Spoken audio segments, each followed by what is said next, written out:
देवस्य धीमहि धियो यो नः प्रचोदयात्।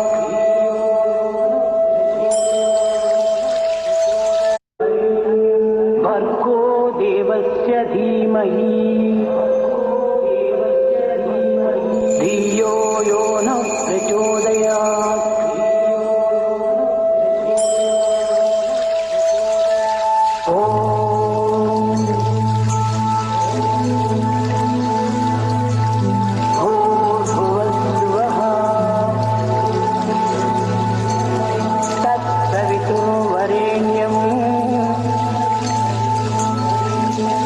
भर्गो देवस्य धीमहि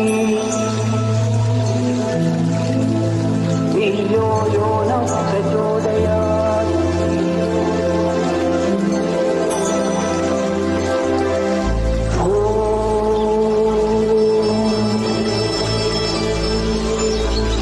भूर्भुवस्सुवः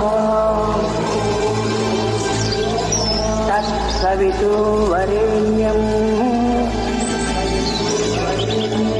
भर्गो देवस्य धीमहि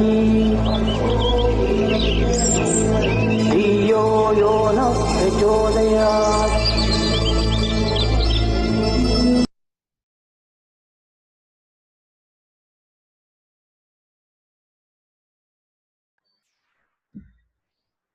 Om Shri Saram. We start today's session with 3 Omkars.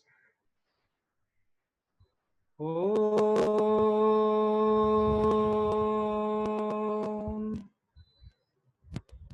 Om.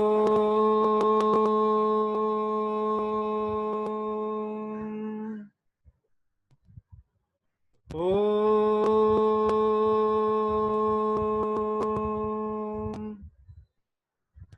Om Shri Sairam. Offering my most loving pranams, Bhagwan's lotus feet, respected elders, brothers and sisters. Sairam to all of you and a warm welcome on this beautiful day, Dharmakshatra day, a day on which this beautiful temple called Dharmakshatra was inaugurated by Bhagwan on 12th May 1968. It is indeed Bhagwan's blessing that we have two brothers from Prashant Nilayam to join us for the celebration and share their experiences. So it is my duty to introduce our speakers for the day. Dr. Amey Deshpande hails from Maharashtra and was a student of the Sri Satya Sai Primary School, Prashant Nilayam, from 1990 to 1993. He acquired his bachelor's degree in commerce from Bangalore University in 2000. He then pursued a CA in Bangalore from 2000 to 2003. During this period, he also worked with Hewlett Packard in their financial services center at Bangalore. He was a member of the Bangalore Sevadal and Brindavan Bhajan group from 1993 to 2003. He enrolled for the MBA Finance program at Sri Satya Sai Institute of Higher Learning in 2003. Thereafter, at Bhagwan's behest, he registered for the MPhil program in 2006 and awarded the gold medal in 2007 for distinction in MPhil. He completed his doctoral studies in 2016 in the area of corporate strategy from the Department of Management and Commerce, Prashant Nilayam. He has been a part of the Prashanti Bhajan group from the time he joined the Sri Satya Sai Institute of High Learning for his MBA degree. He has sung in the Divine Presence, in the music programs that were put up by the students. His interest also lies in playing tabla, dholak, and other percussion instruments. He was blessed to speak in the Divine Presence on many occasions. He has acted in the dramas offered in the Divine Presence in Prashant Nilayam by the students. For several years, he was involved in directing the dramas put up by the students. Currently, he serves as a resident fellow in the newly formed Sri Satya Sai Center for Human Values. This center has been started under the auspices of the Sri Satya Sai Central Trust and has been mandated to conduct research and training in the field of human values. Our second speaker for the day needs no introduction literally in the Bhajan group. His voice is his introduction to all of the devotees. but it's still my duty to introduce him. Brother Ravi Kumar was born in Chennai and spent his early years in the picturesque town of Madikeri in Karnataka. Brother joined the Sri Satya Sai School in Ooty in the year 1978 as a 7-year-old. Right from his first day at school, when Bhagwan chose him to sing in the divine direct presence. Ravi Kumar brother has been blessed to render songs and bhajans for the last 4 decades. Brother went on to complete his bachelor's degree in commerce and received his MBA from the Sri Satya Sai Institute of Higher Learning in 1993. In 1992, he was chosen by Bhagwan for the prestigious all-rounder gold medal from the divine hands for his proficiency in various dimensions of integral education, namely academic, sports, cultural, and spiritual. Thereafter, listening to his prayers in July 1993, Bhagwan permitted Brother Ravi Kumar to join the Sri Satya Sai Institute of Higher Medical Sciences at Puttaparthi, where he continues to work as a senior manager of radiology and urology department. Over the years, he has been involved in leading the departments through various important technology transitions and patent initiatives. He is also part of the Radio Sai special projects such as Bhavanjali, Nada Brahmam, Bhajan Tutor, which are dedicated to teaching bhajans and spreading the glory of Namasmarana. In the several years of Brother Ravi Kumar's education at his lotus feet, he has played several roles in many cultural events at Prashanthi Nilayam, such as Bhagwan's birthday celebrations, convocation dhamas, sports meet functions, as an actor and singer in addition to being an integral part of the Prashanthi Mandir Bhajan group. He has been personally trained by Swami through hundreds of divine interactions over the years. He has been chosen to accompany Bhagwan to Kodaikanal, Delhi, Shimla, Hachi, and Mumbai. He considers the voice bestowed on him as a gift from his beloved Swami and considers it as an opportunity of lifetimes to offer it back to him. May I now request our brothers to take stage and share their thoughts with us on the subject Swami, the Divine Director. Over to you, brothers. Saram.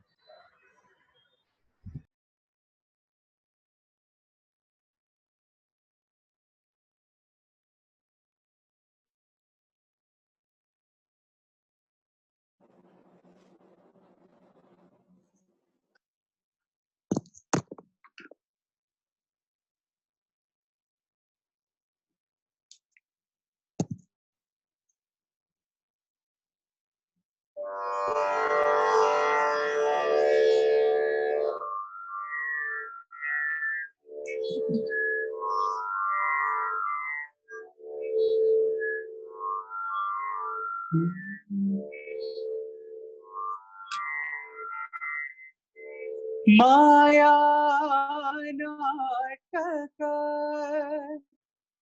सूत्रधारी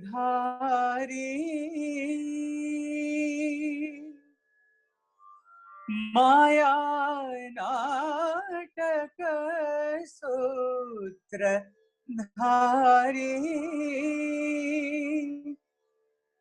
माया नाटक सूत्रधारी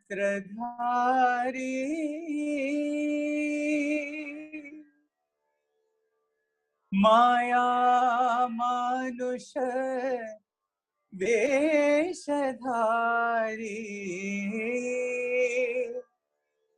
माया मानुष वेशधारी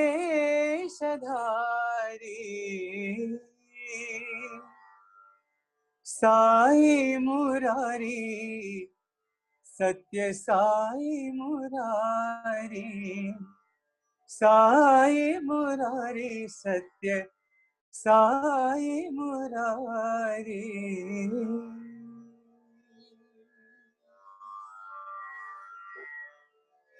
Offering our loving pranams at the lotus feet of our ever-present Swami and invoking his presence and his benediction on all of us. Most revered elders, dear brothers and sisters, a loving Sairam to all of you. At the outset, we take this opportunity to place our gratitude at the lotus feet of our beloved Lord to have established this beautiful Dharma Kshetra for all of us. and giving us yet another reason to celebrate his presence in our lives. He was always called as Utsava Murti. For Swami to celebrate, he did not need an occasion.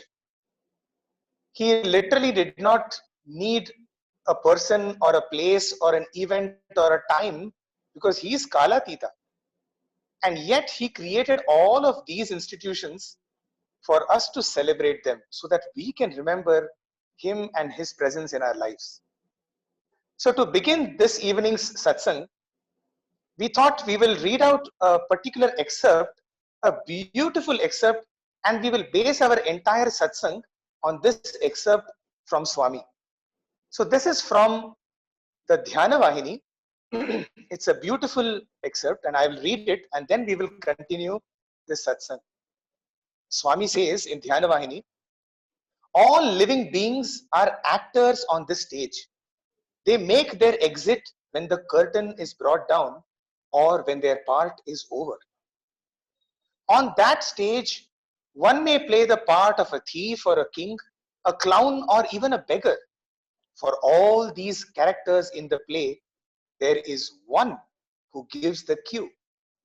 Standing behind the stage, he gives the cue to all the actors regardless of their role, be it dialogue, speech or song.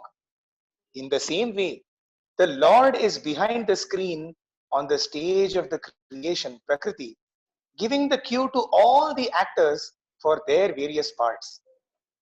Now comes the important point. He says, each actor, and that is each one of us, each actor must be conscious of that presence behind the screen of illusion, keeping a corner of the eye always upon him and having the ear pitched to catch his faintest suggestion that he may give.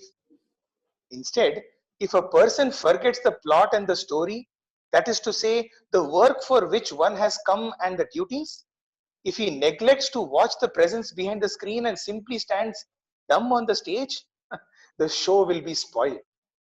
For these reasons, every actor who has to play the role of a person on the world stage must first learn the lines well, and then, remembering the Lord behind the screen, await his orders. The attention must be on both the lines one has learned for the role and the stage manager's directions. End of quote. How beautiful is this quote?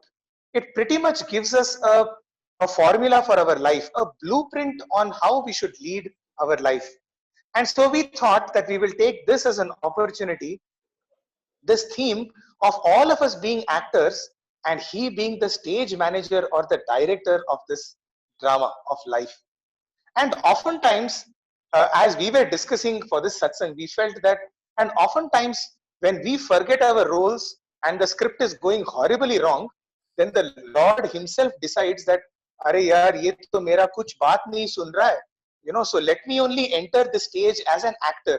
And he dons the garb of an actor and enters into our lives, enters into this world stage, and through his own role, which he plays perfectly, he tells us how we are supposed to lead our own lives, how we are supposed to play our roles. And we were just thinking that all these organizations and all of these mandirs are like the platform or the stage which he has established for him to meet us and for us to meet our director, which is he himself. So we feel that Dharmakshetra is one such stage that Bhagwan has established for us to come and meet him.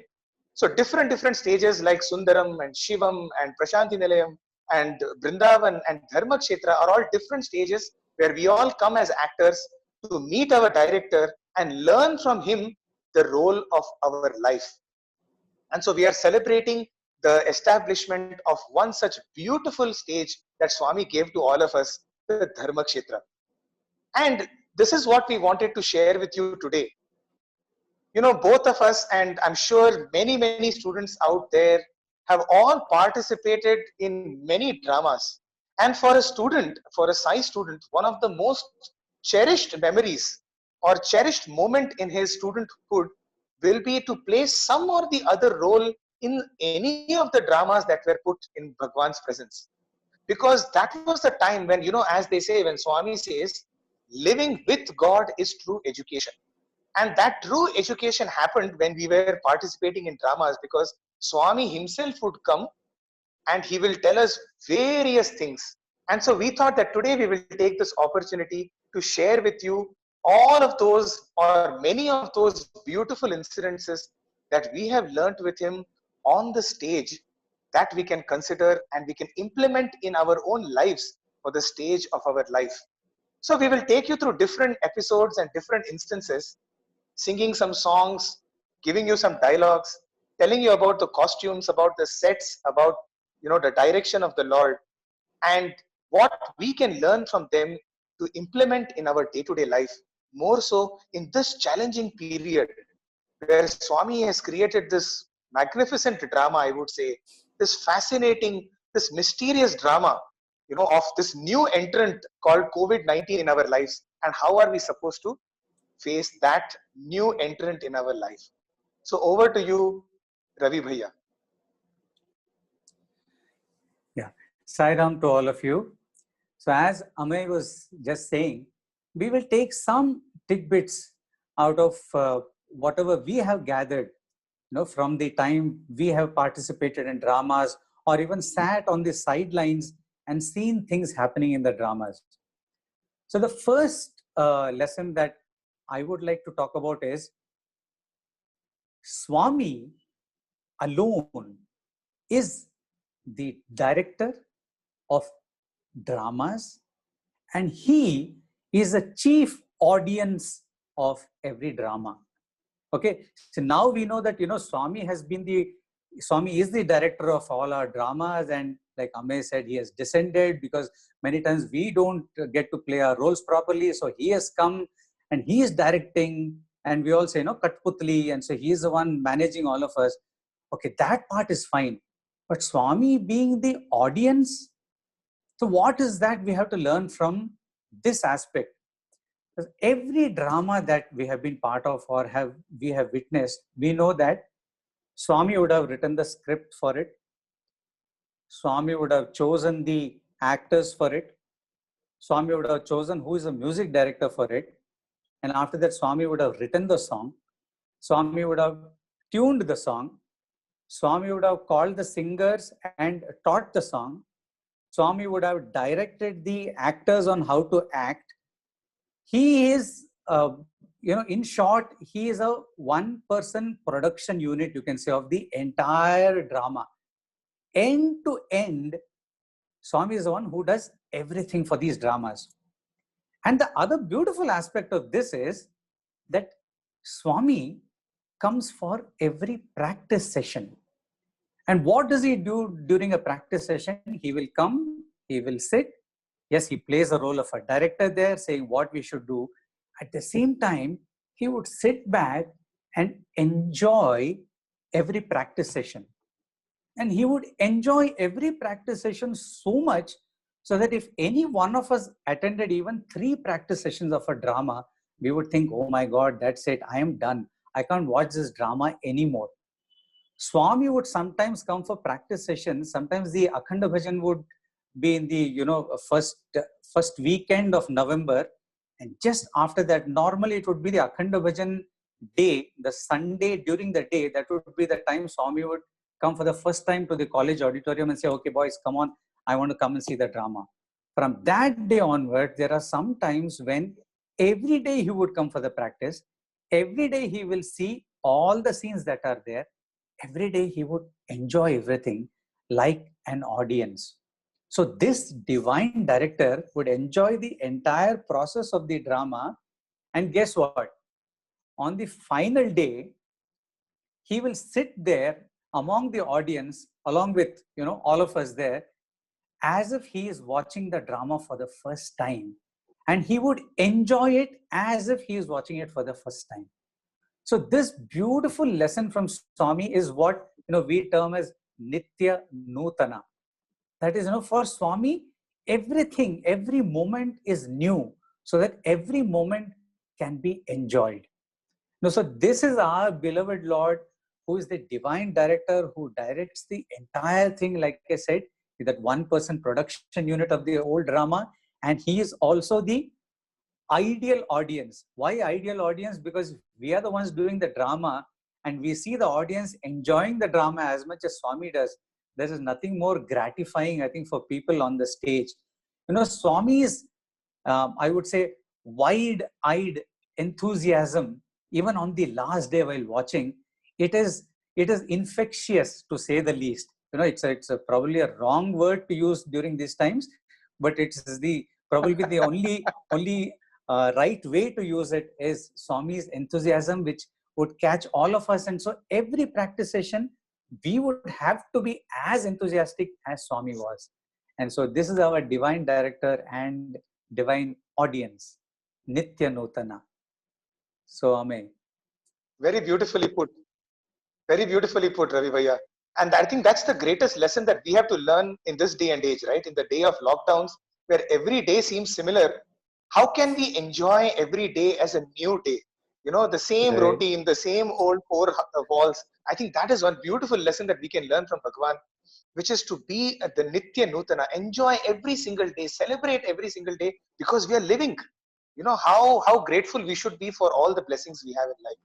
I think the second So, lesson that we learned from Swami was that the size of our role, you know, in the drama never mattered. And I think that is the lesson we learn in whatever duties we perform in our offices, in our personal professional life. Similarly, even in the Satya Sai organization, whatever roles that we play, there's nothing like a small role for Swami. There's nothing like a big role.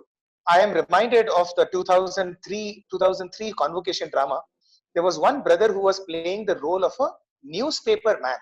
And believe me, his only role was he had 3 dialogues, and all his 3 dialogues were one word, which is newspaper, newspaper, newspaper. Three dialogues with 3 words each, and all of the words were the same. And all his job was 3 times at critical junctures in the drama, he had to come from the left-hand side of the scene and shout newspaper, newspaper, newspaper, and move out from the other side. That's all he did. Okay, now such an innocuous role, almost like a meaningless and insignificant role. But we would see when Swami would sit and watch, he will be telling all the other people next to him, no, now that one newspaper boy will come, just watch out for him. I mean, it's as if all the other actors did not even exist, and only this newspaper boy was like the apple of Swami's eye. There's one more incident I would like to say. There was one brother who used to play all the main roles in the dramas, especially whatever dramas were put up by Brindavan campus. So Brindavan campus typically would come up with all dramas like Surdas, Annamacharya, Tulsidas, Shirdi Baba, and he would be playing the main role, which is like in Annamacharya he'll play Annamacharya, in Surdas drama he'll be Surdas, etc. And oftentimes after the drama, Swami will bless the student with some gift or the other, a ring or a chain or whatever. And usually it will be the main character, And so every time, this brother also had it in his mind. I think he had some aspiration in his mind that this time Swami will bless, this time Swami will bless. And everybody felt that he used to be a brilliant actor. And everybody felt, what is this Swami? Time and again, drama after drama, this boy never got a single gift from Bhagwan. And so, there was a kind of, he also used to feel bad. We also used to feel bad. Why is Swami doing this? Until I remember the 2005 convocation drama, in which this boy was playing a very insignificant role in the drama. Okay, we were all in drama. We were playing much bigger roles. This boy was playing only one role in one scene.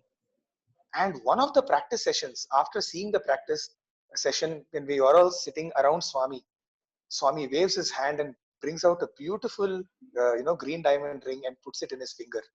Okay, and he blessed him for that insignificant role. And it was almost like a culmination of, I think his own prayers must have reached such a crescendo that finally Swami felt, for this role, I will give you that.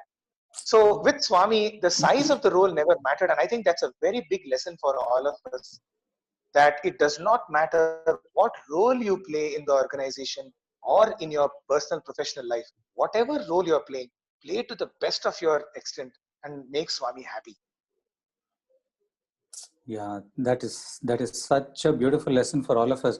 Because in Swami's organization, I think we have multiple roles, starting from little things that one has to do in a bhajan mandali, right up to leading the entire state organization or the Indian organization or whatever. So it's such a beautiful lesson that we can all do. We can all be squirrels as well. So the next lesson is probably a little more serious lesson. This is that for Swami, we have always noticed that he would expect us to be on stage what we are off the stage. For Swami, that was very, very important. I'll tell you, because Swami always felt that our reflection, what we are able to do on stage, is a reflection of what we are and what we should be. I'll tell you two different episodes that we were witness to. The first is during Swami's 60th birthday celebrations, there were two dramas that were held. So the first drama was Radha Krishna, which was in Telugu, and the other drama was an English drama called Here and There. So in Here and There, very briefly, it was one of Swami's student. He goes back from Swami's college back to his house, and he gets into bad company, gets into doing all wrong things, and then eventually how he regrets and he comes back. So that is generally what the story was about. So when this student goes back home, what happens is he meets with his old group of friends. That is who were the bad company, so to say. So every time Swami would come, like I said, just after Akhanda Bhajan time or around Akhanda Bhajan time, Swami would come to see the drama in the college auditorium. And I had a small little role, that of a singing beggar in this English drama. So since, if my chance to go on stage was not there, we would get a chance to sit around Swami.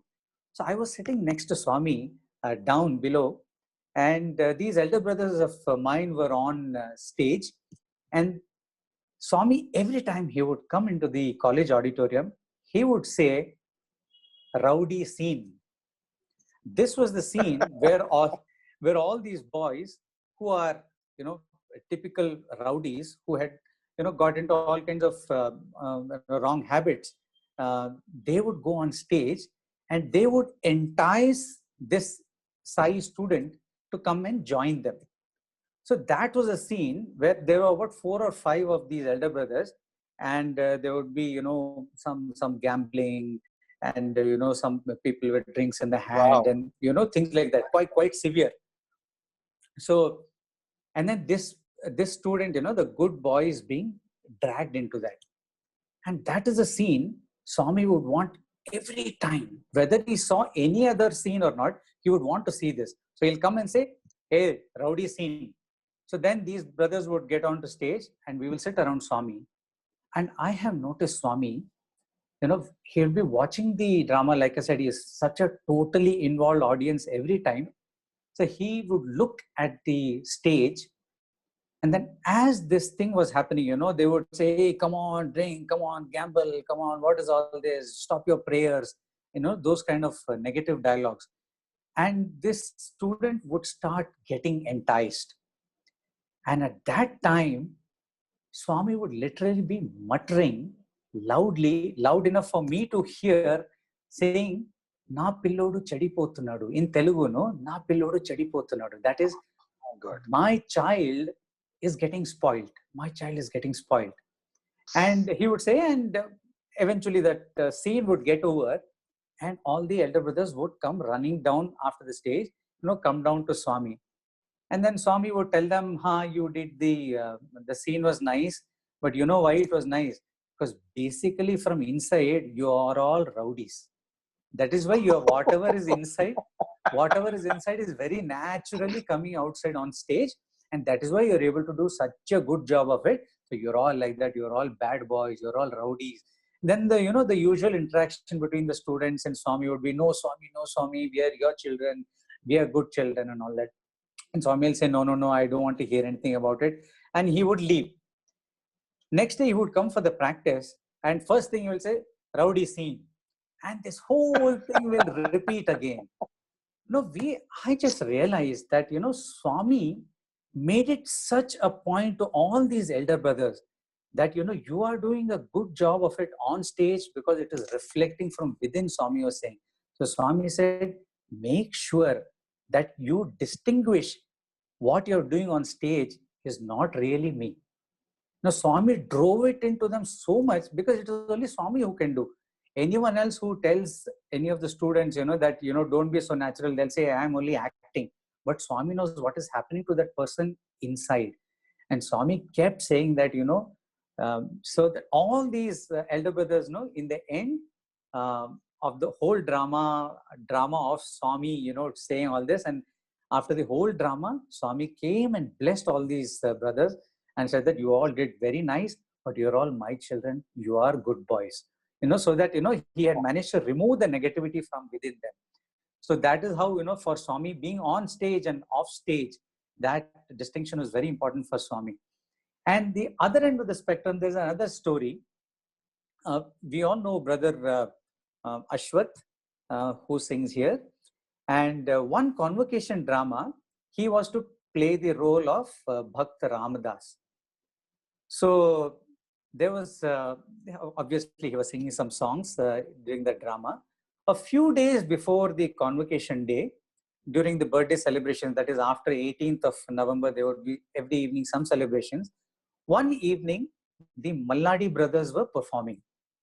And they were singing. Swami was sitting on stage and brother Ashwath was sitting down there. And these, the Malladi brothers started singing, Yento Ruchi, Yento Ruchi, Yento Ruchira. This song they started singing. As they were singing that song, Swami motioned to Ashwath and called him on stage. And Ashwath rushed to stage and Swami asked him, how are they singing your song? Oh. And Ashwath was totally taken aback because this Yento Ruchira, this song is a composition of Bhakta Ramdas. He was only playing the role of Bhakta Ramdas. Swami asked him, how are they singing your song? So for him, it was a shock at two levels. Firstly, Swami asking how the Malladi brothers are singing. They're such wonderful singers. And then secondly, Swami asked, how are they singing your song? So then he didn't reply. He couldn't reply. So he went back and sat. After he sat, there was a meaningful smile from Swami to him. And at that moment, he got the message that Swami said, what I expect you to be off stage is what you are playing on stage. So if you're Bhakta Ramdas on stage, I identify you with that even off stage. And that is what I want you to become. So this is the lesson we get from these incidents, saying that for Swami, off stage, on stage, he wants us to be good, essentially. Oh, brilliant, brilliant. I think this is such an important point that you have told us, is that, from the first episode, if we can always remember this fact that mana pillalu chadipotunnaru, that is, if this can be the thought, am I doing something which is making Swami tell this statement that my boys are getting spoiled or my students are getting spoiled? I think, yes. Can this be the one formula which keeps ringing in our mind? And from the other incident, the beautiful lesson that comes out is, if you are going to be Bhadrachal Ramdas or Bhakta Ramdas on the stage, then you better be Bhakta Ramdas off the stage as well. And I think that is why he made us play all of these roles. And I think today, when all of us are watching the different Ramayans and the different Mahabharats, and I think we can pick and choose which character that we want to be in our day-to-day life. That's a beautiful point. Moving on, there was, the next point that comes to my mind is, for Swami, when it came to dramas, it was the bhava that mattered. It was the feeling that you put into the role that mattered. I'm reminded of, we used to have these corridor dramas. We used to call them corridor programs. That is between where Swami will be sitting and where the students will sit in Kulwant Hall. There would be about 15 feet gap. And in that 15 feet, so many dramas have taken place. So it was one such drama. I mean, it was one such program, and these were not high production, high budget kind of programs, right? By high budget in the sense, not all set and not all costumes, etc., etc. So it was mostly like a presentation, where we are trying to convey a meaning. So in that, there was a small scene of about 3 minutes about Parikshit Maharaj, the great grandson of the Pandavas, and who went on to get the Bhagavatam, and who gave, because of whom we all have the Bhagavata story with us. So everybody knows the story of the Bhagavata, which is how it came to be that he got cursed, and the King Parikshit, and he had only 7 days to live, and it was in the 7 days that the Bhagavata was given. And so that little part was being played, where Parikshit Maharaj goes to the forest and he plays. He suddenly very thirsty, and we all know the story. So this brother, who had to play a very insignificant role, had to act as if he's thirsty. And now this brother, in an absolute novice of an actor, okay, he doesn't have a clue on how he has to act thirsty. So he's acting, and it is coming out terribly during the practice sessions. So, just for a 3-minute role, a lot of effort is going on. And finally, we all gave up saying, yaar, tere se nahi hoga, you will not be able to do it. It's okay. It's no point spending so much effort on such a small role. It's okay. Just leave it. So this was the previous day. The next day, the entire drama went on quite well. All of us, who we consider ourselves as big actors, we had chunks and chunks of dialogues, etc. The whole drama gets over. Everybody is sitting. And then Swami looks at all of us, and then Swami says, Adi Raja Yakada, where is the king? And this boy somewhere behind, he gets up and he goes up to Swami, and Swami looks at him and says, you're the king, Parikshit. And starts to wave his hand and produces a ring for him. And all of us are like stunned. What is this? Like, this guy played like a 2.5 minute role, and he gets a ring, and all of us, we just have to clap for him, kind of a thing. So of course, the whole thing, we were happy also for him. Mind you, that day it came out a little better. It was not great. The acting was not great. Once we went back to hostel, we all congratulated him. We were genuinely happy for him. And then he revealed us, a beautiful thing that happened. He was telling us, brothers, I saw you guys struggling with me so much, that I was not able to get even being thirsty. So I simply decided that I will not drink a drop of water from the previous day till my role gets over. Right? Wow. And because he said, if I cannot act thirsty, let me be genuinely thirsty. At least some naturalness will come, in the role. And that is when we realized that it was that effort of that boy that Swami had acknowledged. That Swami had seen the bhava, the feeling that had gone into that. So it is not once again about the size of the role. It is not about how well you do it, but it is the feeling that has gone into that. And so once again, a beautiful learning for all of us, which is, it is all about the feeling that has gone into it. If we have that pure intention and the pure thought that Swami, I want to make you happy, Swami will acknowledge that. Wow, that is really such a beautiful lesson, Ame. It is an addition to the previous lesson, saying that, like you said, the size of the role doesn't depend on how much you can please Swami. And it is your sincerity of purpose when you're doing something which will tell you, whether you're doing, even if you're doing a small little seva, how well you're doing it. See, the next, moving on to the next lesson we can learn from a drama. In a drama, when we were playing a certain role, Swami expected us to imbibe that personality totally. Like I said, how Swami expected the person who's acting as Ramdas to be Ramdas even off of it. So this one is, on stage, he wanted us to imbibe the character so much so that on stage, we totally identify with that character. So this is in 1993, there was this Chaitanya Mahaprabhu drama in which I had the opportunity to play the role of Chaitanya Mahaprabhu. And Chaitanya Mahaprabhu, apart from singing, used to do a lot of dancing. And for me, as far as I'm concerned, dancing was not my forte. All I can say is that probably I could probably tap my feet on beat. You know, that's about how much dancing I could do.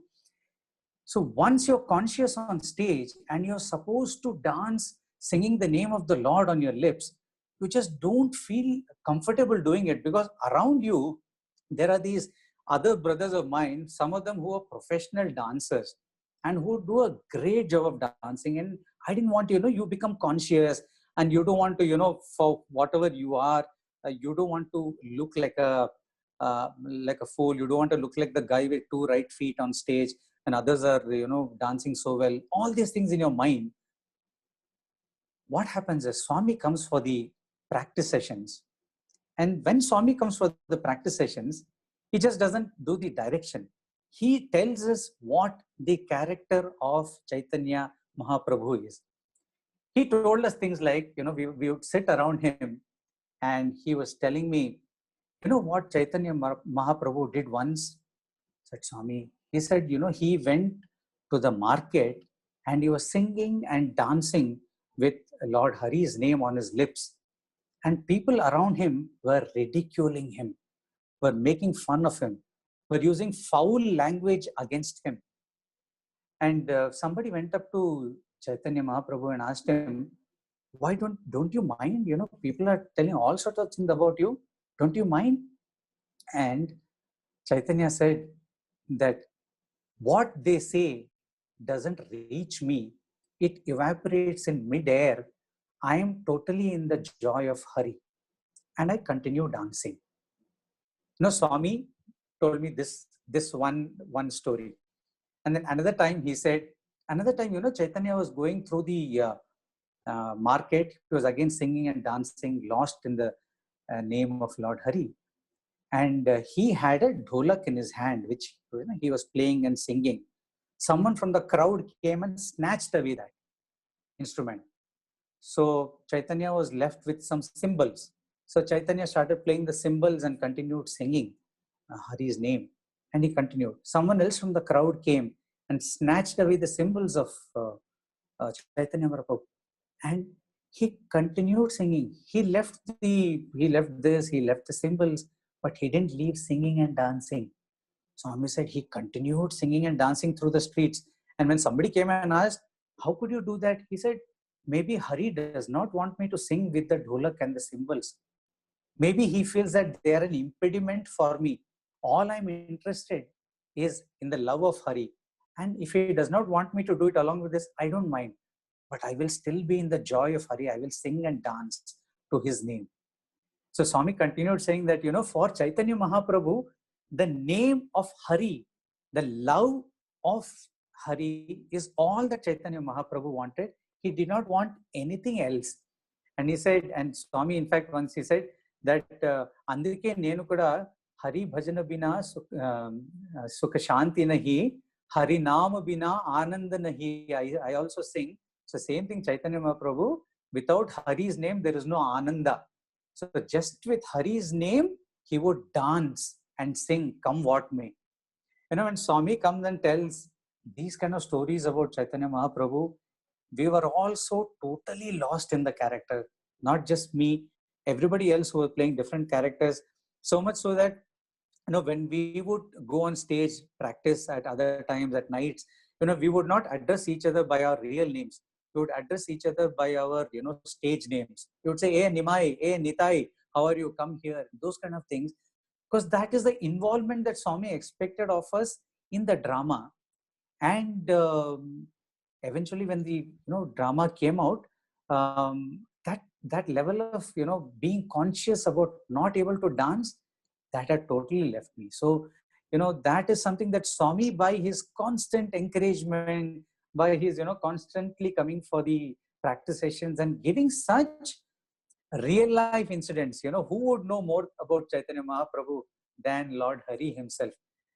So this is how so beautifully Swami made all of us imbibe our characters while we were on stage. And, Bhaiya, can you sing for us one of the songs from that from that drama, because that's one of the immortalized dramas. I think it was played twice in front of Swami.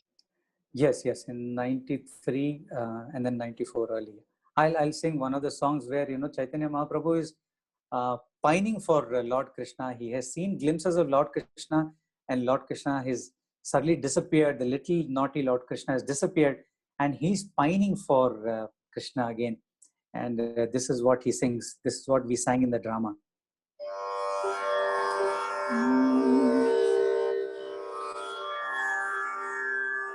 अखियाँ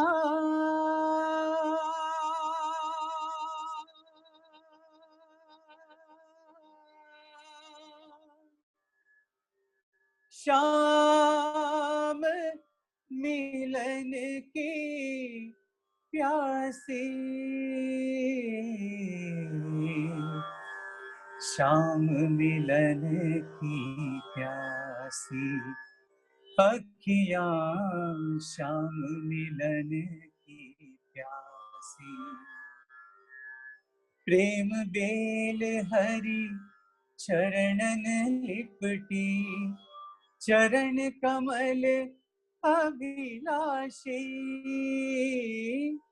तुम्ही द्वारिकाधीश, तुम्ही हरि वृंदावन के वासी, शाम मिलन की प्यासी, अखियाँ शाम मिलन की प्यासी, अखियाँ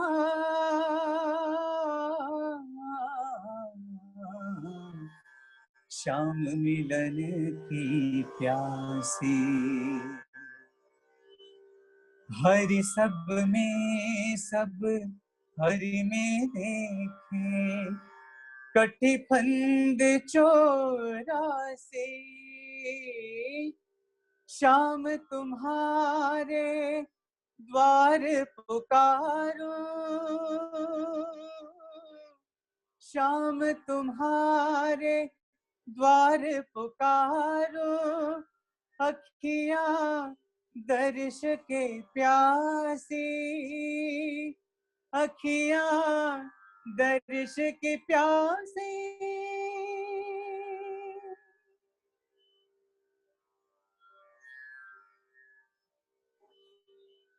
Truly, Swami, these eyes are pining for your darshan. How much we miss your darshan. We wish that you come and you give us your darshan once more, and every day, and not just once, but every single time. Beautiful. I'm reminded of another lesson, how Swami would prepare us for all dramas. Once there was this Ramakrishna drama, Ramakrishna and Vivekananda. And as we all know, Ramakrishna Paramahamsa was a great lover of Devi, of Mother Kali. And one of the brothers who was playing the role, it was one of his first dramas, and he was selected to play the most important role of Ramakrishna Paramahamsa. And once the practice session started, the second or the third practice session, Swami came and he said, he brought, in fact, along with him, Swami brought a Krishna idol, a Krishna statue. And Swami said, keep this Krishna statue, and whenever you are praying, you pray to, the statue. So, kind of, everybody was a little, kind of did not know how to react, because Ramakrishna Paramahamsa, everybody knows, is a Kali devotee, is a mother devotee. And Swami is telling that he should pray to a Krishna statue. So, but obviously when Swami has told, then who can say anything, isn't it? So every day when Swami would come for the practice sessions, this Krishna statue would be kept there, and he would go and he will say his dialogue, Mother, Ma Kali, he will be telling that. And Swami also would be completely involved in it, while everybody else would be like, oh my God, what is happening? Why is the Krishna statue there? And he's telling Mother Kali. So, some of the elders tried to tell Swami, But Swami was like, as if, huh? Like, what's wrong? Nothing. Like, So then they thought, okay, you know what? Maybe for Swami is at that level where for him mother doesn't matter whether it is Devi idol or Krishna idol. And it so happened that they had made one Devi idol and they had kept it. On the penultimate day, so the 22nd of November was the drama. On 21st, in the dress rehearsal, the final drama time when they are showing it to Swami, Swami's watching it, and then suddenly he remarks, "Arey, why is that Krishna idol over there? He should have a Devi idol over there." Okay, and immediately they went. They said, "Appa, thank God." They went and they brought the Devi idol and they kept it. And with that, on the final day, it was the Devi idol, and everything went on beautifully. Now, what is the beautiful thing that we don't know? See, and this is where our stupidity, we think that, oh, Swami does not know. This brother who was playing the role, of Ramakrishna, he told that his Ishta Devata, his family deity was Krishna. And if Swami would not have given that Krishna idol, and or if he would have given a mother idol, that feeling that is necessary to pour out in front, wouldn't have come. And it was during the practice sessions that the Krishna idol was put over there, and he was able to pour out his feelings through that idol. That eventually on the final day, for him it was Krishna only who was there.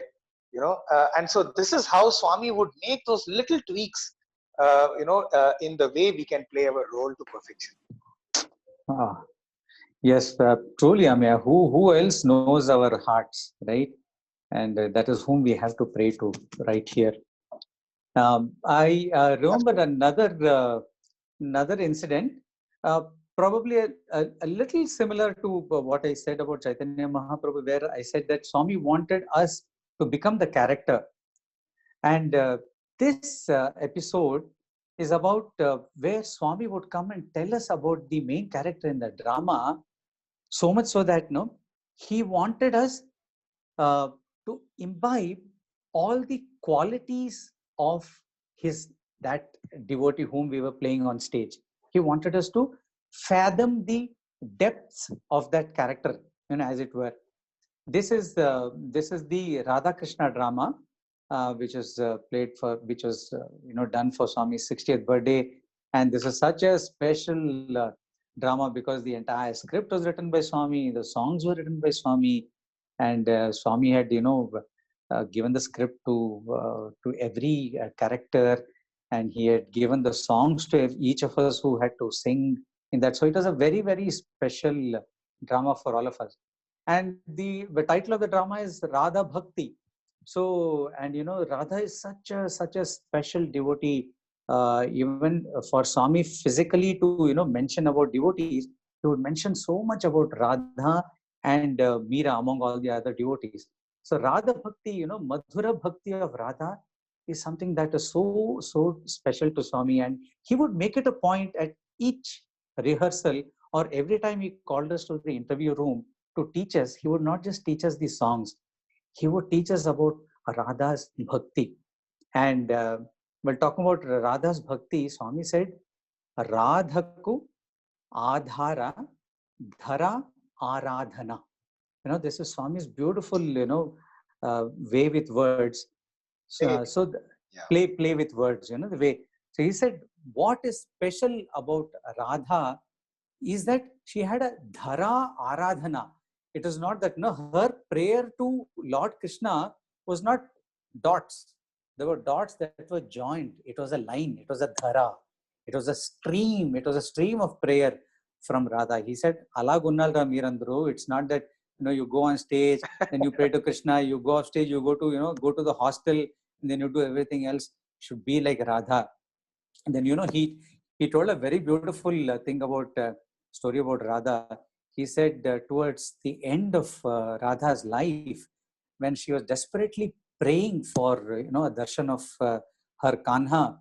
So her Kanha comes, and then Swami in his own beautiful way, he says, such a poetic way, said Radha prayed to her Kanha saying that I had kept your form in the lotus within me, but the water dried up, Kanha. It has been too long. I kept your form, I had attached your form to my tears, but my tears have dried up now, Kanha. Now I have had only one refuge. I have kept your form in your name, and the sound of your name keeps resonating in my lips every day, Kanha. And he says, and she says, Kanha, thank you so much for coming. And he says, can you do me one little favor before I go? He says, can I hear the sound of your flute? I've had the sweet name of your, I've had your sweet name on my lips, and that has kept me going. Now it is time for me to go. So can I hear your, your melodious flute once? And she says, and Swami goes on to say, the sound of Krishna's flute is equal to the essence of all the Vedas. So, that is how, devoted Radha was to Kanha. And then Krishna plays the flute, and, Radha eventually goes. So even in this drama, Swami had written a song and tuned and taught us and made sure, we recorded this song properly. So there was this one song on Radha, which I will just sing now.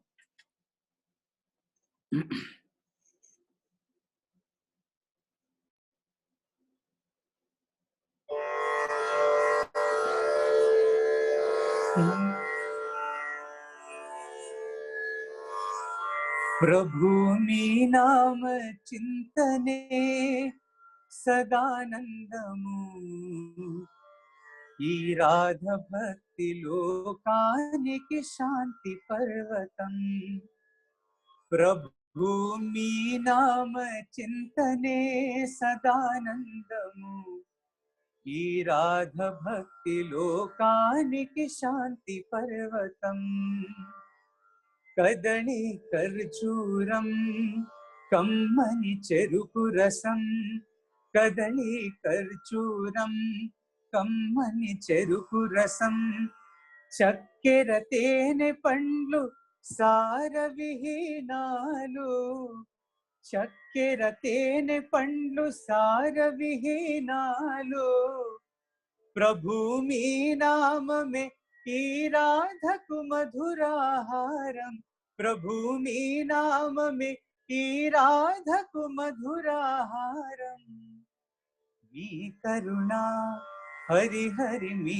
స్మరణ మీ కరుణ హరి హరి మీ స్మరణ అదియే భూషణం తరాపోషణం ఈ రాధ భక్తి ప్రతి జీవికి ముక్తి సాధకం ప్రభు మీ నామం ప్రభు మీ నామ చింతనే సదానందము ఈ రాధ భక్తి లోకానికి శాంతి పర్వతం.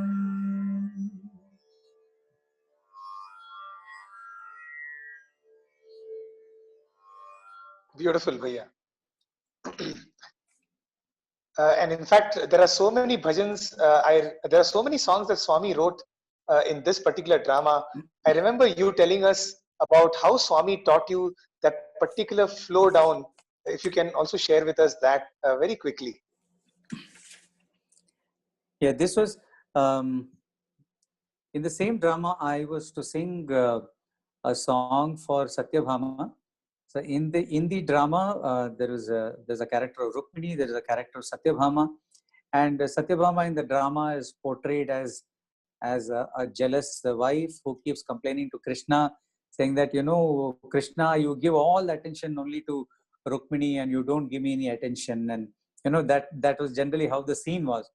And so this song Swami had written about how Satyabhama is singing to Lord Krishna, expressing her angst, as it were.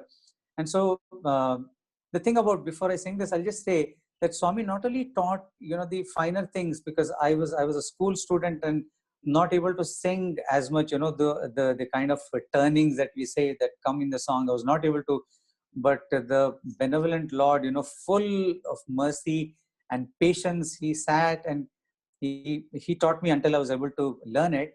And the other thing was about the emotion of the song also. He said, see, you don't sing it like you're singing a regular song. This, Satyabhama is upset with Lord Krishna. So you must, show that also in that. So, all the aspects of the song, Swami had taught.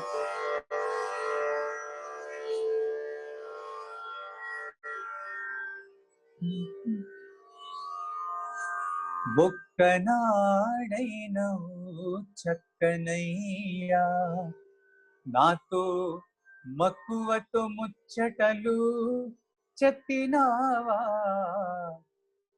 చెప్పు ఒక్కనాడైనవు చక్కనయ్యా నాతో మక్కువతో ముచ్చటలు చెప్పినావా ఒక్కనాడైనవు చక్కనయ్యా కల్లలేటికో నల్లనయ్యా కల్లలేటికో నల్లనయ్యా నన్ను చల్లనైన చూపులతో చూచినావా నన్ను చల్లనైన చూపులతో చూచినావా ఎన్నడైనా ఓ వెన్న దొంగ ఎన్నడైనా వెన్న దొంగ నన్ను this is how the song would go. So it is basically a complaint.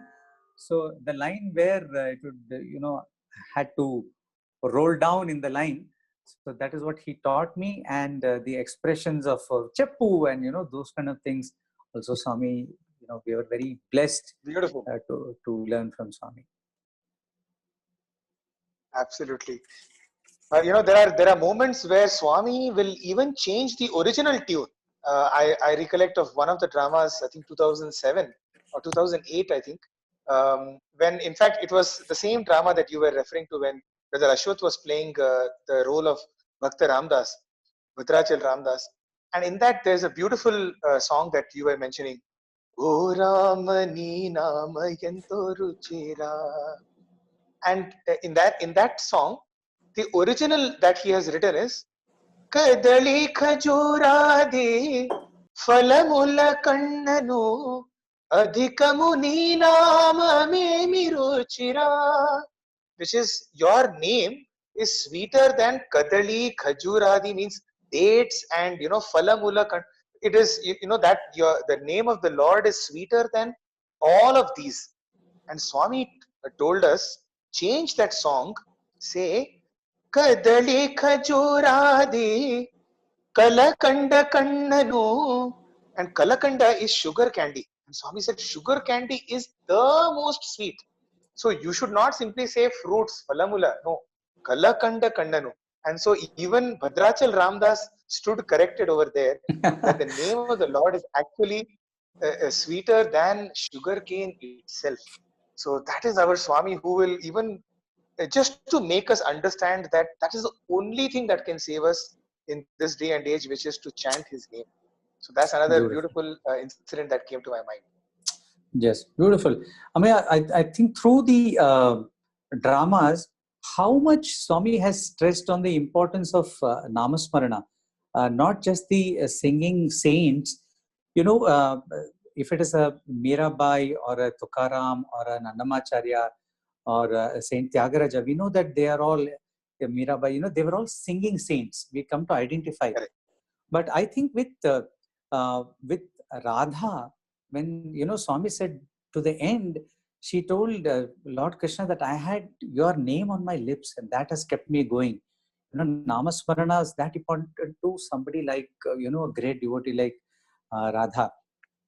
Okay, so the next point we would like to tell about what we have learned from these dramas is Swami has taught us the point about who is the original composer.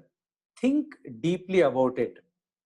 Now, this again is the drama where there was Vivekananda, and in the same drama there was also a character of Sant Kabir. So our our music sir, who was Swami had given him to compose the songs for the dramas for several years. He has done that, Sailesh sir. So for this drama, the song for Sant Kabir was already chosen.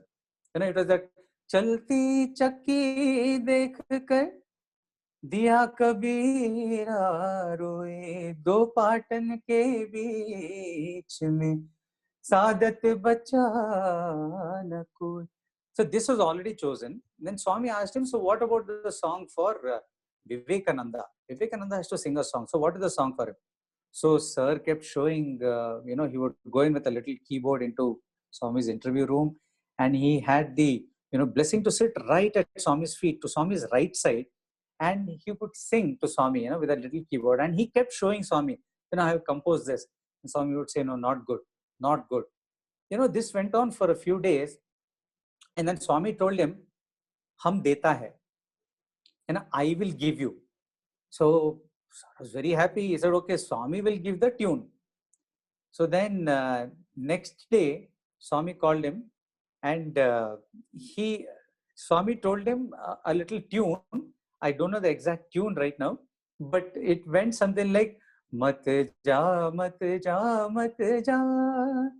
Swami told him Mat ja, mat ja, mat ja. He said, see, like this you make. So then sir thought, okay. No, Swami said, like this the song should be. So sir had heard a similar song in somebody's voice. So he went to the hostel. He took the help of the audiovisual room boys.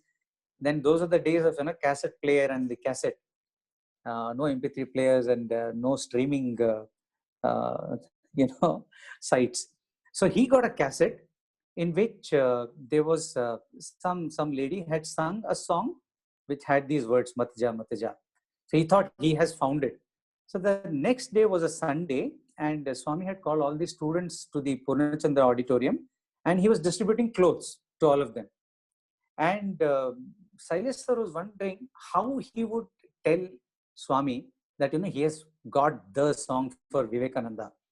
So when he went, he thought when he is going to receive his, white dress from Swami, that is when he will tell.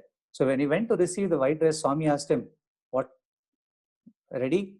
So then, Swami was also equally anxious, he says. And then he said, yes, Swami, ready. And Swami says, evening I come, you show. Then he goes into the interview room with his cassette player, and Swami is all, waiting to listen to the song, and he plays this song. And Swami hears 2 lines of the song and says, hey, oh, what is this? What is this song? What is this song? Stop. Sailesh says, stop. And he says, no, not this. This song is not nice. And then Swami said a few other things about the song, saying, showing his displeasure towards the song. And then sir is like, oh my God, we are back to square one now. Swami said, Deta hai, and he said, Matja, and this was the song, now nothing.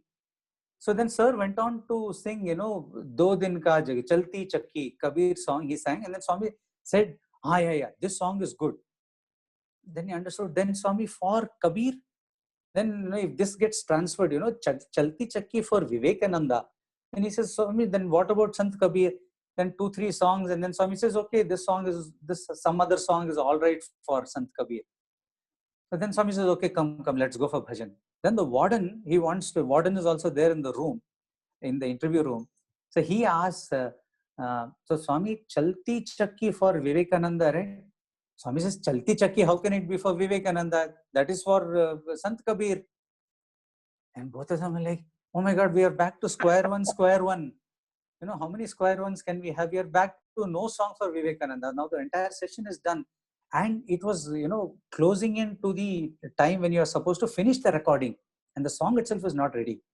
And as they are about to go out, there is the flute playing in the Bhajan Mandir. There was 15 minutes of flute used to be played by one elderly gentleman in the Bhajan Mandir.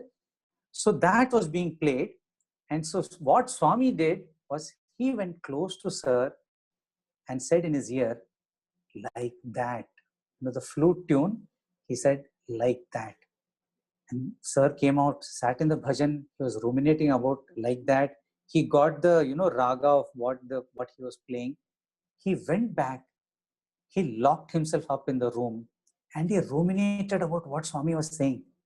He ruminated about the fact that Swami said, Mat ja. So he said something about ja, something about going, something about going. And Swami said, Main deta hai. So then Sir said, where? If Swami had wanted, in 1 second, Swami could have given me the tune. But what is he trying to show? Main deta hai, jao. So these are and the tune from the flute. He locked himself up, and then Swami had said, Andar jao. So he looked within and told Swami within him, Swami, please, please, please tell me. And by night, he had got this tune. And the next day, he had, in fact, I was blessed to sing this song. He had taught, and we went into the interview room and showed it to Swami. And the moment Swami heard this, Swami said, this is the song for Vivekananda. So it was such a beautiful lesson.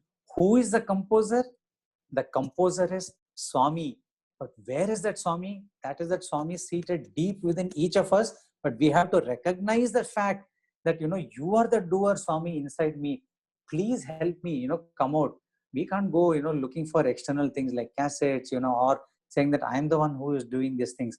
We look within and surrender to him and say, Lord, within you give me. He is bound to help us at that instant. So, Chal Re Man Apne Dham was, the song that Shailesh sir had composed. And I'll just sing a few lines from this.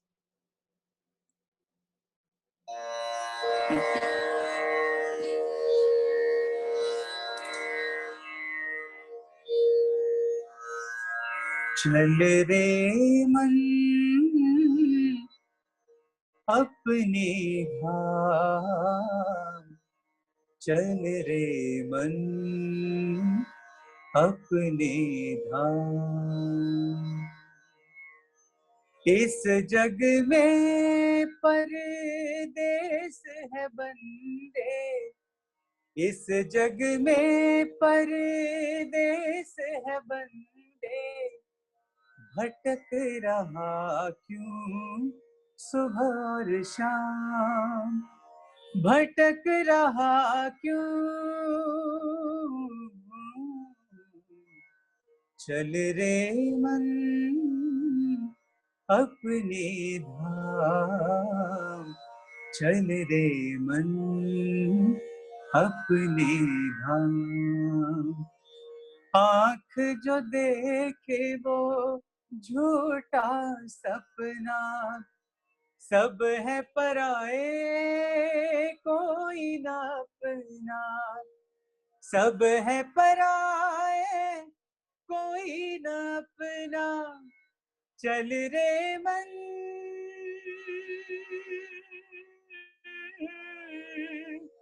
चल रे मन, चल रे मन, चल रे मन, चल रे मन।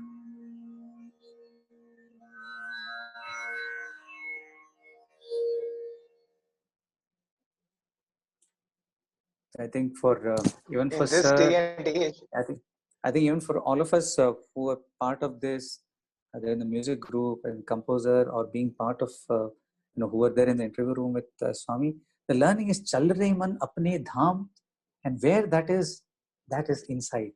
The lesson that we get from this whole thing is we have to look for him within, and that is what the song verily says also.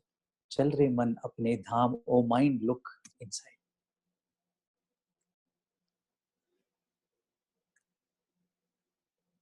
and I think in this day and age, when all of us are locked in our homes and Dharmakshetra is beckoning us, Chal re man apne dham, it is like a call for our mind that while the bodies cannot travel to Dharmakshetra or to Prashanti or to Vrindavan, we can definitely take our minds to the lotus feet of our Swami, who is seated in Dharmakshetra or in Vrindavan or in.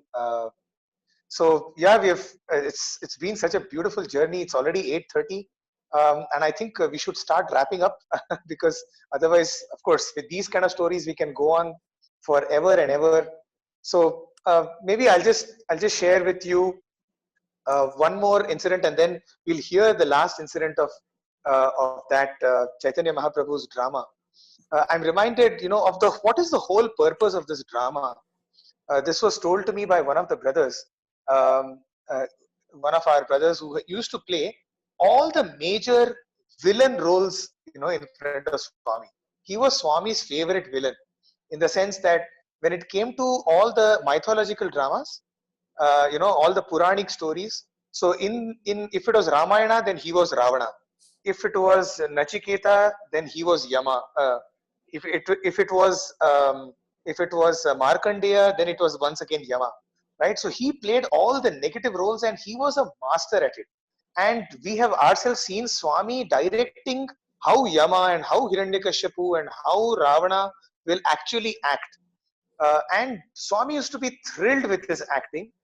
Um, this is Brother Vishwanath Sharma, one of the brothers of one of our faculty members in our university. And so he was telling me that while he was so good in his, in dramatics, there's one place where he was found wanting, and that was in academics. And in fact, it was for academics that we have joined the institute, isn't it? And so while he would be in all the dramas and all extracurricular activities, he would be excelling in that. He was not very good. He was a weak student in academics. And so it was after one of these dramas, and his parents were very anxious that, this fellow, he's doing drama, but he can't be doing dramas all his life. He has to go, he has to earn, he has to earn some livelihood for himself. He can't be a dramatist or an actor. And so it was after one such drama that Swami had called the entire family into the interview room. And in the interview, Swami was showering praises on this boy, saying, so nicely he has acted, so nicely he has acted. And the parents, they were sitting with folded hands, and they were, trying to get a word in. And then Swami said, Yemi, what is it that you want to say? So they said, Swami, even me, this is okay, Swami, this acting and all is good, Swami. But Swami, he's very weak in studies, Swami. We are little anxious about what will happen to his future. If he continues to study like this, he will not get a good job. And it seems Swami just straightened his back, and Swami looked at his parents, and Swami said, the amount of joy that this boy has given me with his brilliant acting. I will just repeat it. He said, the amount of joy that he has given me with his acting, I will look after him for his entire life. Right? There is nothing for you to worry. And this brother was telling us that during his career after he left the institute, he has gone on to become a senior vice president in some of the top multinational companies. He said, he was telling, brother, I know that I don't have the aptitude, I don't have the ability, but it is just that one promise that Swami gave to my parents, that he will look after me my entire life. And I think that if there is one thing that we can take away, is that all we need to do is to please Swami. For Swami, the one who is the creator of the creation, what is it to get us a good job or a good house or a good family or health and wealth and position and power, right? How beautiful. It is just that we need to remember to please Swami. If you are able to please him, all the treasures of the world will be simply thrown in front of our, So I think that is something that we have to, we can do in our day-to-day lives, which is simply to please Swami. So that is a beautiful lesson that I have learned, and we all have learned. Yes, I think. And over to you, Bhaiya, for the last incident. Okay, so we have time for one more incident.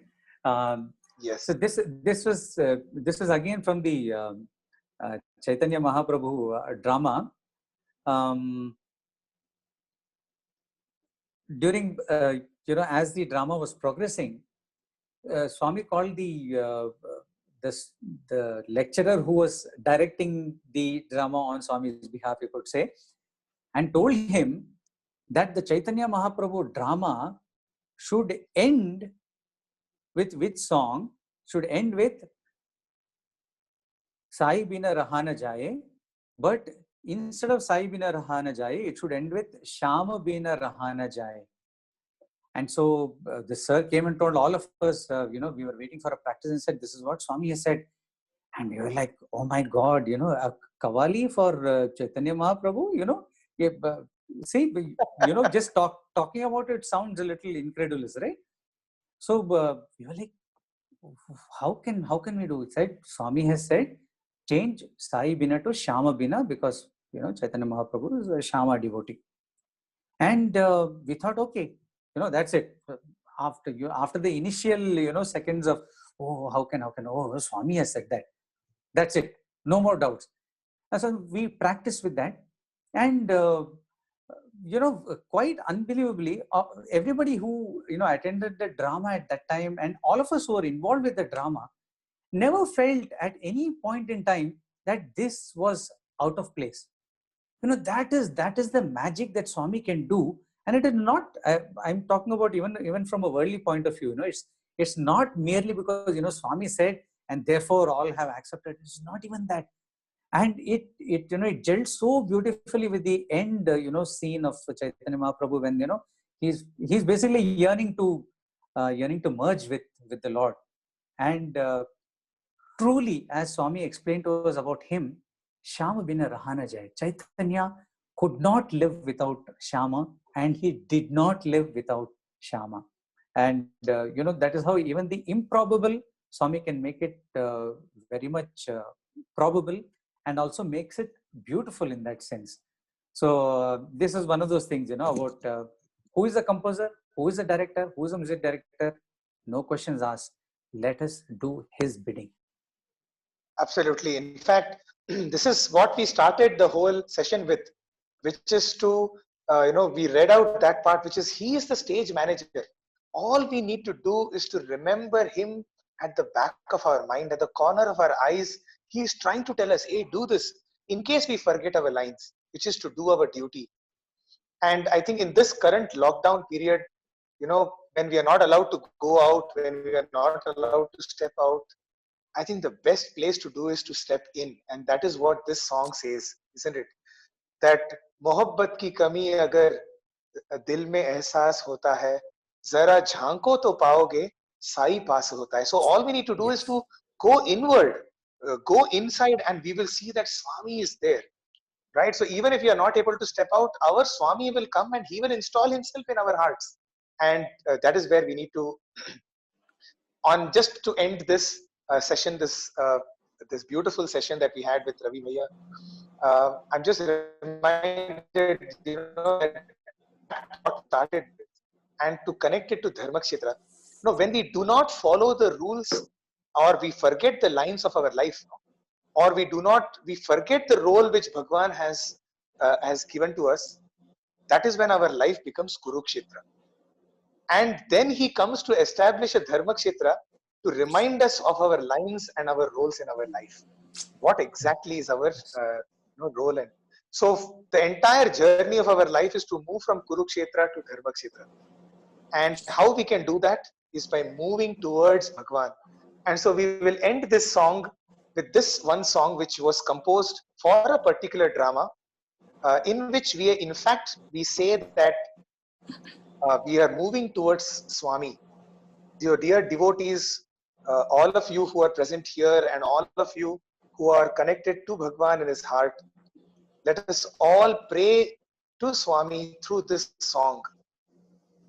It's a beautiful song, and I will sing a couple of lines, and I'll request Brother Ravi to sing the rest of the lines. So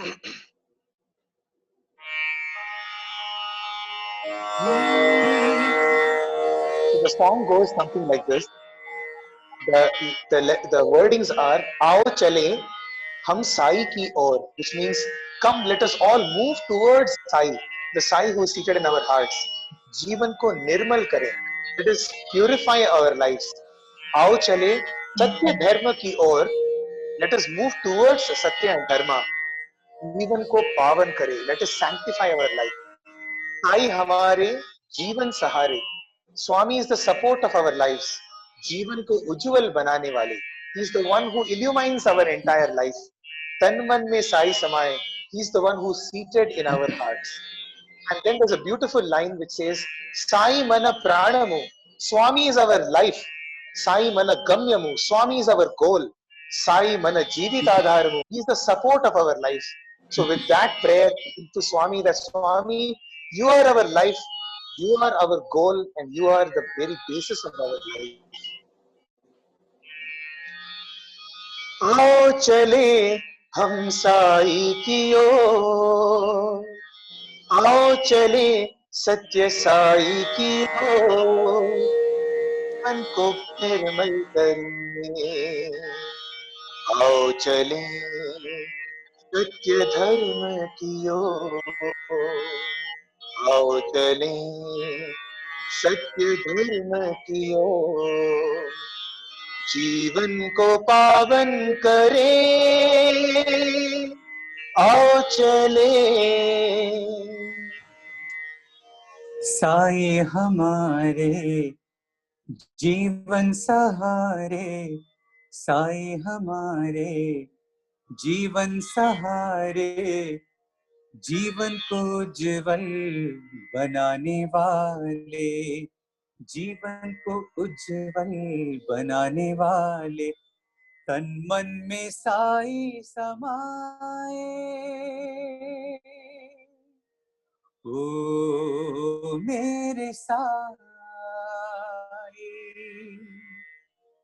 Sai मन प्राणमु, साई मन गम्यमु, साई मन जीविताधारमु, साई मन प्राणमु, साई मन गम्यमु, साई मन जीविताधारमु।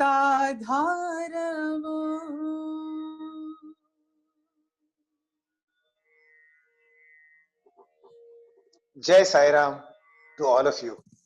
जय Sai Ram.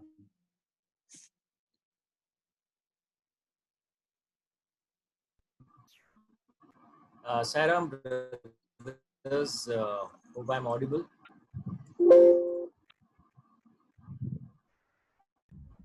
Yeah. So, yeah. I don't know. I'm speechless after this this Nectarine session, because and there are at least some 150 odd messages in last 10 minutes. So the rate of message and request has been huge, and most of the messages have been, can you sing the last song? And I think before I could ask you, both of you sang the song.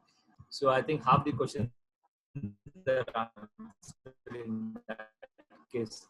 But it's a director who is Bhagwan, the actor who is Bhagwan, the script writer is Bhagwan, the musician is Bhagwan, the music composer is Bhagwan, the singer is Bhagwan, the audience is Bhagwan, and ultimately he himself enjoys his drama. I think that is in nutshell the entire story of last almost 1.5 hours that you shared with us. And I think the most important thing as a key takeaway, because there's one question also is talking about what is the most important key takeaway, is it's all about feelings. I think the songs that you sang, the messages that you drove is all about how do we feel about the entire drama, the drama which Bhagwan himself is the director and playing with us. How do we feel about our role? Do we feel that we are playing a small role or a big role? For Bhagwan, it is the role that is important, irrespective of it is big or small. And how do we enact? What bhava we inculcate when we play that role in life? And this, I think, the sum and substance is the feeling with which we do our job, be it namasmarana, be it our regular jobs, be it office work, be it our relationships, be it our family. It's all the feeling, and that feeling has to be suffused with Bhagwan's message, Bhagwan's presence, and his words all the time.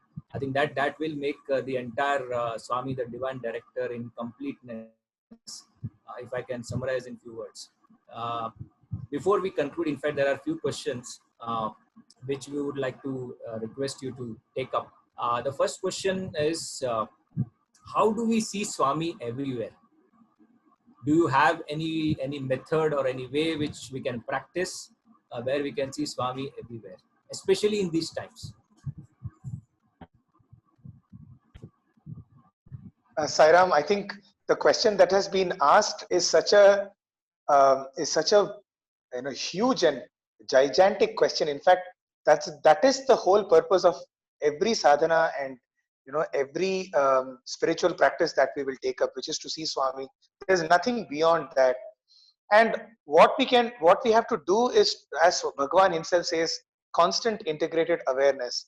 If you are able to bring that in our life, and so therefore, to start with, if you are able to even practice that little by little, step by step. Swami doesn't want us to take a giant leap, but if you are able to practice that little by little, so at least, if not Swami everywhere, can we see Swami in our own parents? Can we see Swami in our own spouse, in our own children, in our own, so at least pick up 5 to 10 people around you. In fact, let a few of them be such people whom you don't like, who it's very difficult to see Swami in, and try seeing Swami in them. And I think that will be a fascinating experience. And once we start getting those experiences, those little baby steps that we take to see Swami in our own parents, to see Swami in yeah, I think somebody said no sound. Okay, I'm sorry. So I think we can start a little by little. We can start, and eventually we keep increasing that ambit of people, bring more and more people, more and more people. And I think the first and foremost step is to see Swami in ourselves. If you are able to see Swami in the depths of our own heart and experience him as the stage manager, I think I would leave it there. Brother, just add a sentence. See, all of us who are on this journey, see, we are all in these Sai organizations. We all call ourselves, I very carefully worded saying that, we all call ourselves devotees of Swami. Our journey towards Swami is aspirational. That is a very beautiful word, saying that it's aspirational, which means that, Swami has told us many times, I have told you a lot of things. You follow at least one of them. Swami, that's what Swami says. So when we are trying to, seeing Swami in everybody is probably the ultimate step. And as Ame very nicely said, little steps, we can move towards the ultimate. So every step, we need not get dejected if we are not able to achieve something, as long as we are continuously trying. That thing of being aspirational, we want to aspire to be Swami's devotee. I think that part should never go from our from our efforts. So very beautiful. In fact, this was a tough question, and I was also wondering what kind of answer, but the way you beautifully put across a stepwise approach that start from near and dear ones and eventually expand the horizon to everywhere. And the starting is from within. When we realize whether we Swami inside us, I think it's a very, very beautiful way, very lucid way that you explained. Thanks for the answer.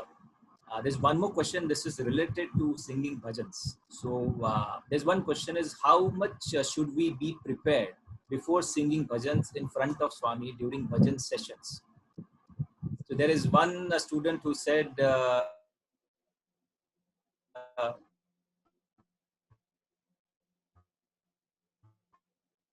that we require to prepare a long note with the list of bhajans and prepare before singing bhajans in front of Swami. That's the main question. What goes behind, what we see the front, the singing and everything, but what goes behind the efforts?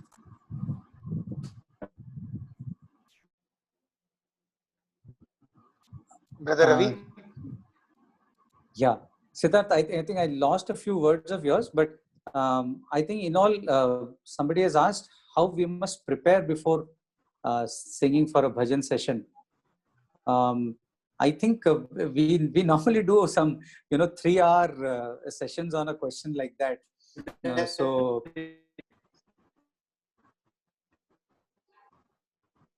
yeah, so in brief, there is a lot of preparation that has to be done. Some of them are, physical preparations, and some of them are mental preparations. And we must definitely eventually go to Swami with an open heart, which is waiting, for his love. Every bhajan session should be a one in which your heart is like a parched land waiting for Swami's grace to fall on it, to drench it with his love. That is how we must approach every bhajan session. And towards that, of course, the physical preparation is a lot of technical things about, what bhajan you choose, what shruti you choose, what gods you sing about, etc., etc. But that's all. I think it's a technical thing, but it's more important for everybody, those who lead bhajans, those who are going to follow bhajans. I think the most important thing is you go there seeking his love during a bhajan session and participate wholeheartedly in a bhajan session. So Swami has told us, directly and showing us examples in front of us of how he didn't want people to come for a bhajan session and do meditation. I'm sure it's the same thing about going to a meditation session and doing bhajans. You don't do that there, right? So similarly, I think we must be fully involved in a bhajan session and seek whatever we are going there to seek. We say, Sai bhajans, you can communicate with Swami in such beautiful ways. In whatever mood you are, you can communicate with Swami and ask him for things. So I think we should communicate with Swami. It should become a conversation with Swami during every bhajan session. Beautiful. I think I'll just like to add what Brother Ravi himself said during this satsang, which is we have to prepare. If I can just add to that, we just have to prepare like how Chaitanya Mahaprabhu was preparing, or how Radha was preparing for her bhakti, right? So it's not like bhakti is going to come on a Thursday evening or on a Sunday evening at 5 o'clock, or the moment Om starts, then bhakti kind of downloads from the cloud system, into our. So the preparation has to be constant, right? There cannot be a time when we don't have bhakti. So once that is there, and I think what Brother Ravi said is such a beautiful thing, the parched land. If our lands can always be parched, I remember this beautiful song, "Tu pyar ka sagar hai, teri ek boond ke pyase hum." So we are going like that. "Teri ek boond ke pyase hum." That pyasa feeling, if you are able to take. And in fact, one small child, she came and told one of our brothers very beautifully. She said, "Bhaiya, why do we always say teri ek boond ke pyase hum? We should say teri har boond ke pyase hum." Right? That we are thirsty for every drop of your love. I don't want only one drop. I want so many drops. So I think that is how we should be. I think it's a beautiful. That's basically what we need to prepare ourselves with. I think what we take home from this answer that you said is it's a part-time versus full-time devotion, as Bhagavan used to say. What we see is only the tip of the iceberg, the bhajan that we sing, but the constant communion with Swami in the background, that makes the entire bhava, raga and tala coming together when we see the climax so beautifully. So I think that's a message not only for singers, I think for all of us who sing chorus also is very important, that we need to be constantly in communion with Swami throughout to make a bhajan session and being one with him. So very beautiful. There's one, I think, $1 million question, if I can say, because that's a question which practically every session we get from majority of the people is, what are your thoughts? How do we spend time in this COVID-19 lockdown, which probably is nearing an end, but still, how do we, kind of spend time? And more importantly, how do we utilize this on a spiritual sadhana so that we become more and more closer to Swami, using this adversity as an opportunity? If I can just start off, so I think one of the lame excuses we like to give, every time somebody says, "Why don't you, improve this? Why don't you do a little bit of this?" including in spiritual sadhana. So the lamest excuse we give is that we don't have time. And I think now we have that in plenty. So I think all our, our commute times have got, though I'm sure all, if not all, most are working from home. But in spite of that, you get a lot of time, saved from no commute, etc. So I think that since we have the time, we only need to add the inclination in order to do that. So see, if we want to improve, it is entirely up to us, right? So that enthusiasm and that energy should come from within. So if I'm really intent on improving in any sphere, including doing our various spiritual sadhanas, then we must make use of the time that is available for us now. So it all depends on how serious we really are.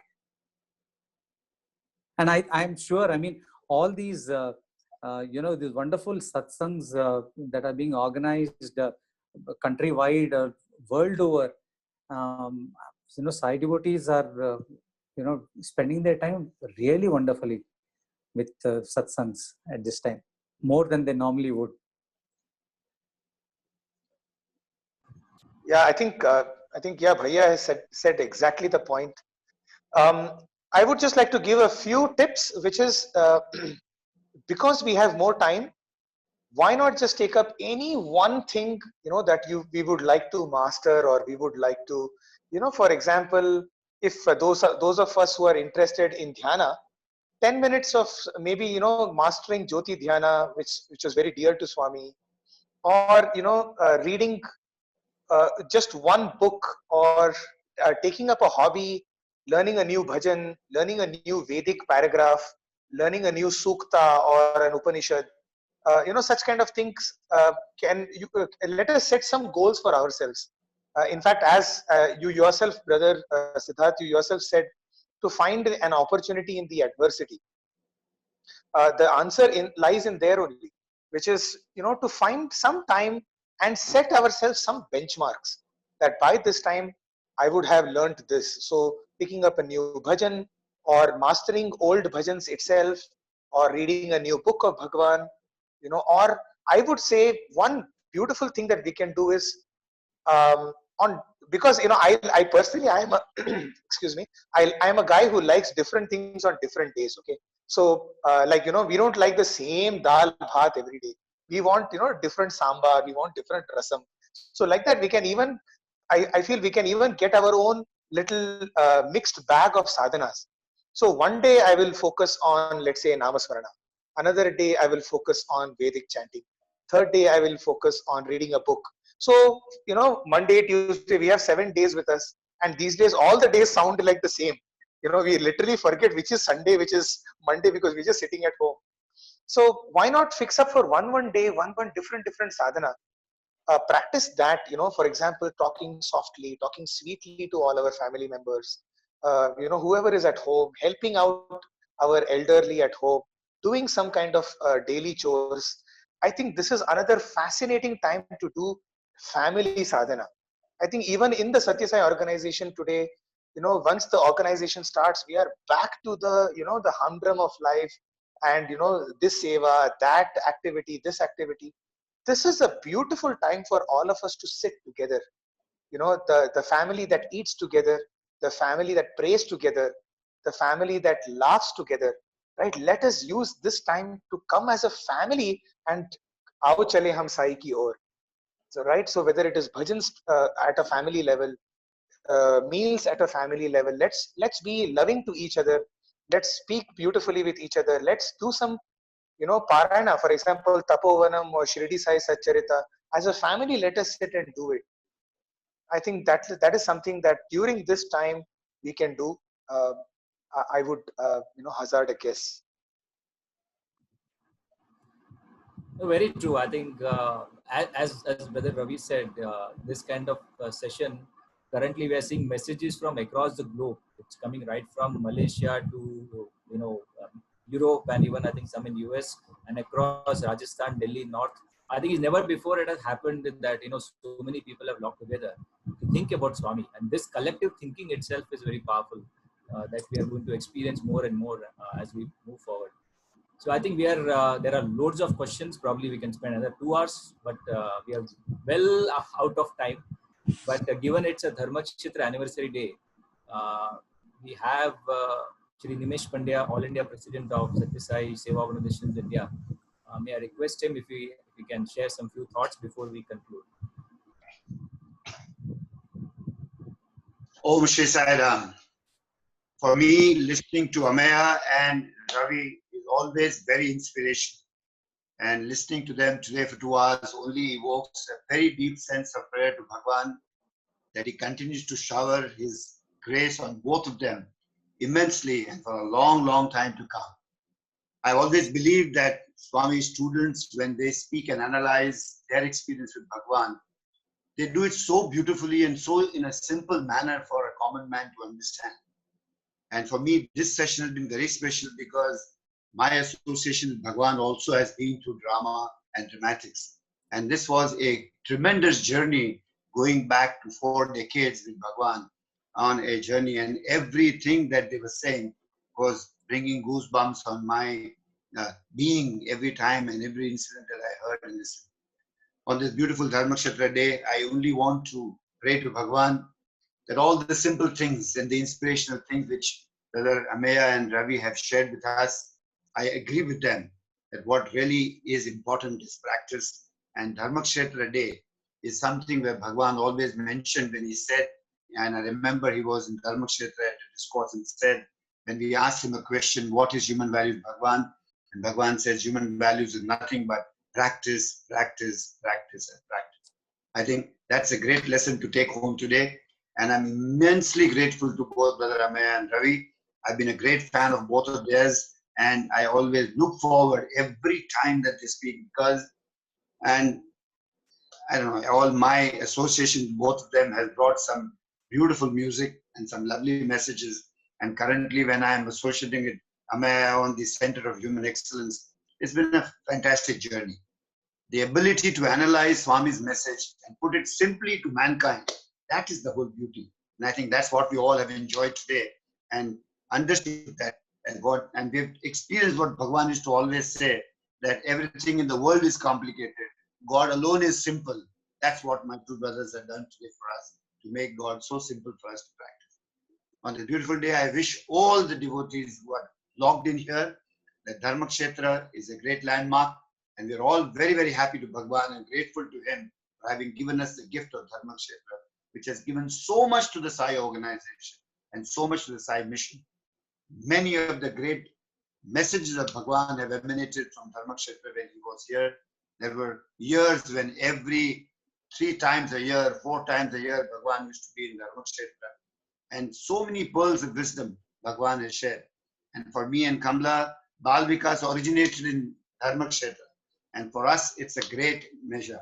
And knowing Ameya as a part of the Bal Vikas and growing further, it's a great occasion today that we're listening to Ameya and Brother Ravi on this issue. Jai Sai Ram. Thank you very much to everyone. It's been a great experience today.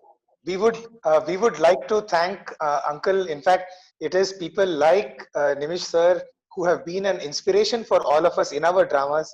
The kind of dramas that have been put for the Ashadi Ekadashi have been some of the most landmark, landmark dramas, landmark events that have always happened, and something that Swami has looked forward to every single time.